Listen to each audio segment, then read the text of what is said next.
Olá, nesse ficheiro nós vamos apontar para soluções a serem dadas no caso de concurso de pessoas no contexto da prerrogativa de função. Vamos examinar duas situações diferentes. Na primeira, o concurso entre uma pessoa que tem prerrogativa de função e uma que não tem. No segundo caso, entre duas pessoas detentoras de prerrogativa de função deverão ser julgadas perante tribunais diferentes. Primeiro caso: duas pessoas praticaram um crime. Uma delas é detentora de prerrogativa de função. Imaginemos um desembargador que pratica um crime com uma pessoa que não tem prerrogativa de função. Sabemos que desembargadores são julgados perante o Superior Tribunal de Justiça. Como é que fica? Nessa situação, aquele particular que não tem prerrogativa de função será também julgado perante o STJ? E se fosse um deputado federal? Um deputado federal tem prerrogativa de função para ser processado originariamente perante a Suprema Corte. Na hipótese de um terceiro, de um estranho à função pública, vir a praticar crime em concurso com ele, também será processado perante a Suprema Corte? Nós devemos dividir isso em duas partes. A primeira diz respeito a crimes comuns e que não seja doloso contra a vida. Nós poderíamos tranquilamente pensar na reunião desses processos pela regra do artigo 79 do CPP. Lá no 79 do CPP, nós temos reunião de processos pelas regras de conexão e continência.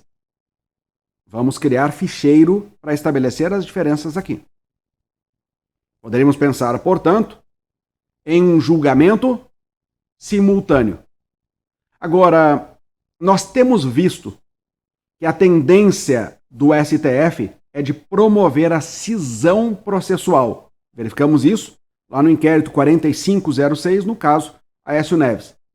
Agora, daquele julgado, teve a ressalva de que não se faria a separação dos processos nos casos em que os fatos estivessem de tal forma imbricados que a separação prejudicasse as investigações. Agora, em se tratando de um crime doloso contra a vida, a separação dos processos é inevitável.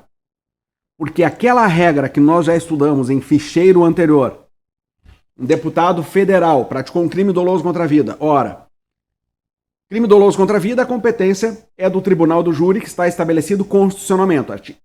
Artigo 5º, inciso 38, letra D da Constituição. Mas a competência do STF para processar o deputado federal também é prevista constitucionalmente.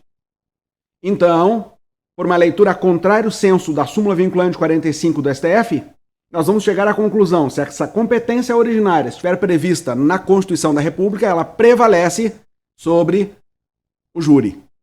Então, não tem a menor dúvida que esse deputado federal vai ser processado por esse crime doloso contra a vida perante o STF. Mas isso só vale para ele, que é detentor da prerrogativa de função, mas não vale para esse terceiro, para esse particular. Então, nesse caso, nós vamos fazer a separação dos processos e esse estranho à prerrogativa de função será processado perante seus pares no tribunal do júri.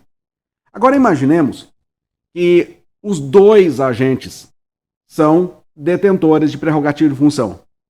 Imaginemos um desembargador praticando um crime em concurso com um juiz de direito, desembargador estadual e um juiz de direito, que também é Justiça Estadual. Sabemos que a competência originária para processar desembargadores é do STJ e a competência originária para processar juízes de direito é do TJ, Tribunal de Justiça. Aqui nós temos duas correntes. Uma corrente que vai adotar a regra do 78, inciso 3 do CPP, determinando a unidade de processo. Lá vai dizer: no concurso de jurisdições de diversas categorias, predominará a de maior graduação. então, unidade de processo, os dois seriam processados perante, no exemplo que nós damos, o STJ. Agora, existe uma segunda corrente, a qual adiro particularmente, que entende pela separação dos processos. Por quê? Porque a regra do 78, inciso 3, é de índole infraconstitucional, não devendo se aplicar quando nós temos uma competência absoluta. Competência em razão da pessoa, ratione persone, é absoluta. E não podemos ter modificação por regras infraconstitucionais. Então, por isso, a solução dos processos seria inevitável. Mas não foi o que entendeu o STF. O STF, em um caso parecido com o que nós demos de exemplo aqui, meu exemplo foi um desembargador e um juiz.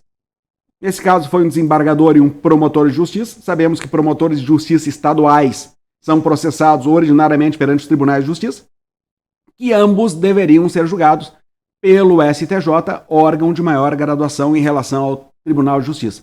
Ou seja, entendeu o STF, em sede daquele HC que eu aponto para você ali, pela unidade de processo, com base no 78, inciso 3 do CPP. Respeitosamente, equívoco. Por se tratar de competência constitucional nos dois casos, deveria haver a separação dos processos. De qualquer sorte, nós estamos diante do mundo das provas, em que entendimento jurisprudencial deve ser levado em consideração. Esse é um ficheiro que pode ser alterado de um dia para a noite. Então você precisa sempre conferir a jurisprudência do STF e do STJ acerca desse tema. Eu não sei em que momento você está assistindo ao vídeo que trata desse ficheiro. Hoje é assim. Hoje nós respondemos assim nas provas, mas isso pode ser mudado aí na frente. Eu espero que logo aí na frente nós possamos ter razão e possa ser feita a separação dos processos. Se esse conteúdo está sendo relevante para você, compartilhe com outras pessoas que também podem ser ajudadas. Nós não estamos aprendendo as coisas aqui, nós estamos revisando com um ritmo objetivo. Informações colocadas de forma objetiva. Para informações mais bem assentadas, você precisa ir em livros ou mesmo fazer cursos. Quem sabe até algum dos meus cursos. Um grande abraço, até o próximo ficheiro.